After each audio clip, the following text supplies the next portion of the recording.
Gujarat bulletin news હવે છે અગત્યના સમાચાર। અમદાવાદમાં બળિયાદેવ ચાલીમાં ચલાવેલા બુલડોઝર મુદ્દે આપ નેતા ગૌરી દેસાઈ મંત્રીના કાર્યાલય સામે ધરણા પર બેઠા। આમ આદમી પાર્ટી પ્રદેશ ઉપપ્રમુખ ગૌરી દેસાઈ અમદાવાદમાં બળિયાદેવ ચાલીમાં ચલાવેલા બુલડોઝર મુદ્દે એક મંત્રીના કાર્યાલય સામે ધરણા પર બેઠા છે। છેલ્લા કેટલાક દિવસથી અહીંના લોકો ખૂબ પરેશાન છે। તંત્ર દ્વારા ઘર તો તોડી નાખવામાં આવ્યા, પરંતુ વૈકલ્પિક વ્યવસ્થા કરી આપવામાં ન આવતા સ્થાનિકો રોડ પર આવી ગયા છે।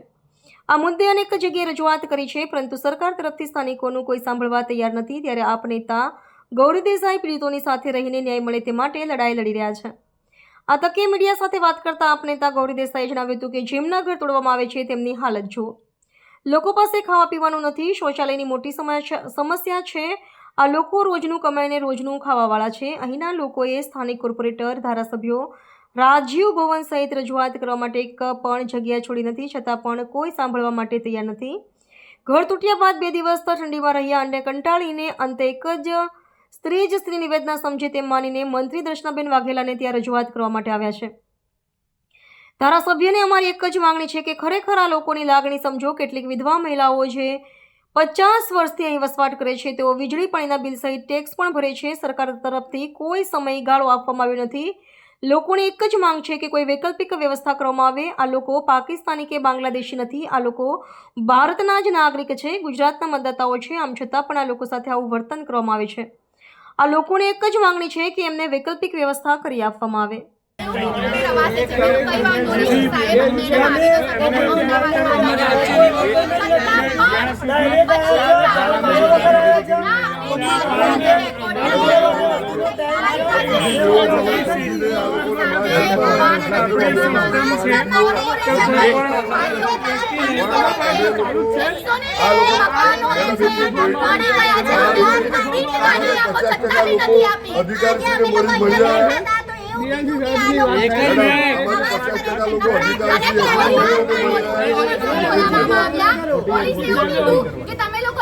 શાંતિથી બેઠેલા છે બહેનો, એક શબ્દ નથી બોલ્યા। ખાલી એ લોકોનો કેમેરા ચાલુ છે, એક નંબર લઈ લે, ટેન્શન ના અમે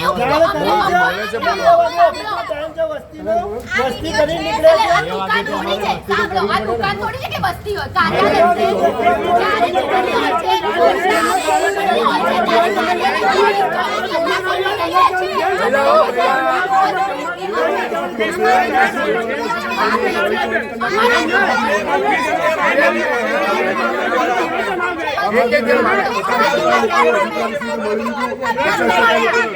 ખાતરી આપી આ 50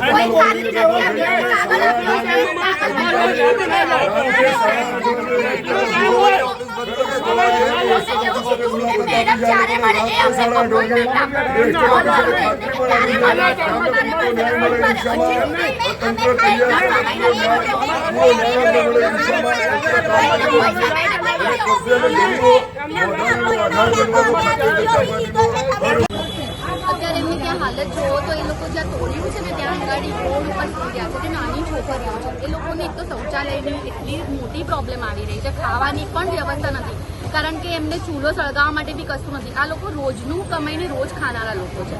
અવારનવાર એ લોકો ત્યાંના ધારાસભ્ય પાયલબેનને બી મળ્યા છે, કોર્પોરેટર સનીભાઈને મળેલા છે, એ લોકોએ દાણી બુમલા ત્યાં બી એ લોકો ગયેલા છે, બધી જગ્યાએ રજૂઆત કરી છે અને અહીંયા રાજીવ ભવનમાં બી એ લોકો ગયેલા છે।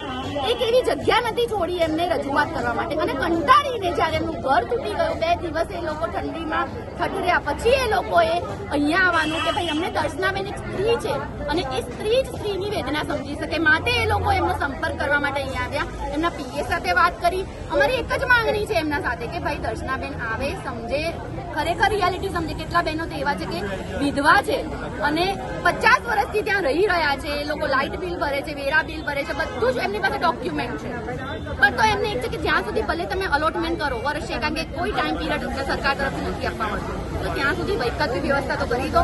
આ લોકો કઈ પાકિસ્તાની નથી કે બાંગ્લાદેશી નથી, કે એ લોકો ભારતના જ નાગરિક છે, ગુજરાતના વોટર્સ છે, છતાં બી એમની સાથે આ વર્તન કરવામાં આવે છે। તો એમની એક જ માંગણી છે કે જ્યાં સુધી અલોટ નથી થતું ત્યાં સુધી અમને વૈકલ્પિક વ્યવસ્થા કરી આપો। ઝુંપડપટ્ટી પાડી નાખે એટલે બધું પડી ગયું અમારું। વોટ લેવા ટાણે જાવો ને રિક્ષા લઈ લઈ, એટલી જ અમારી વિનંતી એટલી કરો તો અમારે મકાન માટે મકાન આપો। મિત્રો મળ્યા મને આપણા બે ત્રણ મિત્રો આગેવાન ગઈકાલે પણ મેં સાંભળ્યું કે આ લોકો બેઠા હતા વિષય એવો છે કે કમિશનર સાહેબ સાથે વાત કરી હતી તેના ધારાસભ્ય શ્રી ભાઈબેન કુકરાણી પણ પ્રયત્ન કર્યો છે તેના કાઉન્સિલરોએ પણ પ્રયત્ન કર્યો છે આ લોકોને વૈકલ્પિક વ્યવસ્થા મળે એ દિશામાં ભારત કોર્પોરેશન ચિંતા કરી રહી છે એ દિશામાં પ્રયત્ન ચાલુ રહ્યો છે કમિશનર સાહેબ સાથે પણ મંત્રી શ્રી દર્શનાબેન સાહેબની વાત થઈ ગઈ છે દર્શનાબેન ક્યાં છે? એ પ્રવાસમાં છે કઈ જગ્યાએ? પ્રવાસમાં સુરેન્દ્રનગર પ્રવાસ છે. કેટલા દિવસ? આ તો કાલે આવી જશે. એટલે અમને કીધું છે બેન આવશે એટલે મળશે તમારી રજૂઆત પણ એમને લઈ લીધી છે ઓફિસથી પણ કમિશનર સાહેબ સાથે વાત થઈ ગઈ છે એ દિશામાં પૂરતો પ્રયત્ન થઈ રહ્યો છે એમને અહીંયા બેઠા છે તો એમને બાકી ચા પાણીની પણ વ્યવસ્થા આપણે કરી છે એ લોકોને કીધું પણ બેન આવશે એટલે કાલે પડશે પણ એમનો આગ્રહ એવો છે કે મારે મળવું જ પણ સુરેન્દ્રનગર પ્રવાસમાં છે બાકી અધિકારી ડીવાયએસપી સાથે પણ વાત થઈ ગઈ એસ્ટેટ ઓફિસર સાથે વાત થઈ ગઈ એસ્ટેટ ઓફિસર થોડી વારમાં એમને મળવા પણ આવવાના છે એટલે કુલ મિલાઈને બધું પોઝિટિવ છે એટલે પૂરો ભારતીય જનતા પાર્ટીનો પ્રયત્ન છે મંત્રીશ્રીનો પ્રયત્ન છે ભાઈબેન કુકરાણીજીનો પ્રયત્ન છે એમને મકાન મળે દિશામાં ચોક્કસ પ્રયત્નો થઈ તમે રહ્યા કહો છો કે તમારા તરફથી ખાતરી અપાઈ છે મને. મળવાની બિલકુલ ખાતરી આપી છે મેડમ પ્રવાસમાં છે આવે એટલે રૂબરૂ એમને મળવાના છે એટલે અધિકારીઓ તો એવું કીધું કે આ લોકો એમના ઘરે જાય અમે એમની પ્રક્રિયા પેપર પર જે કોઈ સરકારી સિસ્ટમ પ્રમાણે કરવું પડે ડીવાયએસપીની મંજૂરી કમિશનરની મંજૂરી બીજા પછી અમને મકાનો આપવાનું થશે તો હમણાં જ સ્પીકર પર